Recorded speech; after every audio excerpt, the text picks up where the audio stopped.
എമ്പുരാൻ സിനിമയ്ക്കെതിരായി വിവാദങ്ങൾ കടക്കുന്നതിനിടെ ഖേദം പ്രകടിപ്പിച്ച് മോഹൻലാൽ തന്നെ രംഗത്ത്. ഫേസ്ബുക്ക് പോസ്റ്റിലൂടെയാണ് മോഹൻലാൽ ഖേദം പ്രകടിപ്പിച്ചത്. ചിത്രത്തിന്റെ സംവിധായകൻ പൃഥ്വിരാജും നിർമ്മാതാവ് ആന്റണി പെരുമ്പാവൂരും മോഹൻലാലിന്റെ പോസ്റ്റ് പങ്കുവച്ചിട്ടുണ്ട്. L2E എമ്പുരാൻ എന്നീ ഹാഷ്ടാഗുകൾക്കൊപ്പമാണ് പൃഥ്വിരാജ് പോസ്റ്റ് ഷെയർ ചെയ്തിരിക്കുന്നത്. ഒരു കലാകാരൻ എന്ന നിലയിൽ തന്റെ സിനിമ ഏതെങ്കിലും രാഷ്ട്രീയ പ്രസ്ഥാനത്തോടോ ആശയത്തോടോ മതവിഭാഗത്തോടോ വിദ്വേഷം പുലർത്തുന്നില്ല.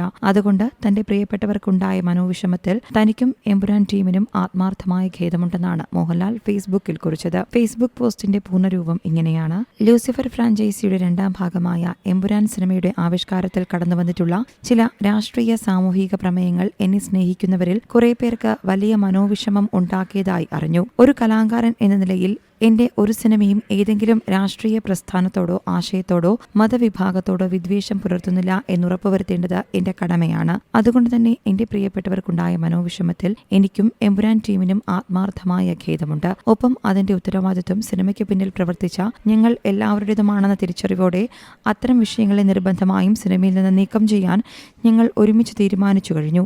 കഴിഞ്ഞ 4 പതിറ്റാണ്ട് നിങ്ങളിലൊരാളായാണ് ഞാൻ എന്റെ സിനിമാ ജീവിതം ജീവിച്ചത്. നിങ്ങളുടെ സ്നേഹവും വിശ്വാസവും മാത്രമാണ് എന്റെ ശക്തി.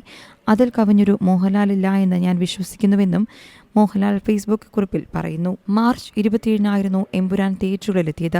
ചിത്രം പുറത്തിറങ്ങിയതിന് പിന്നാലെ വിവാദങ്ങളും പൊട്ടിപ്പുറപ്പെടുകയായിരുന്നു.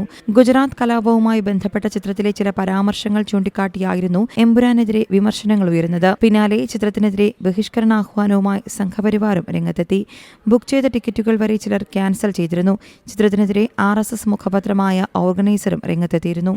എമ്പുരാനിലുള്ളത് ഹിന്ദുവിരുദ്ധ അജണ്ടയെന്നാണ് ഓർഗനൈസറിലെ ലേഖനത്തിൽ വ്യക്തമാക്കിയിരുന്നത്. 2002 കലാപത്തിൽ ഹിന്ദുക്കളെ വില്ലന്മാരായി ചിത്രീകരിക്കുന്നതിലൂടെ പൃഥ്വിരാജ് നടപ്പിലാക്കിയത് രാഷ്ട്രീയ അജണ്ടയാണെന്നും വിവാദമുയർന്നു.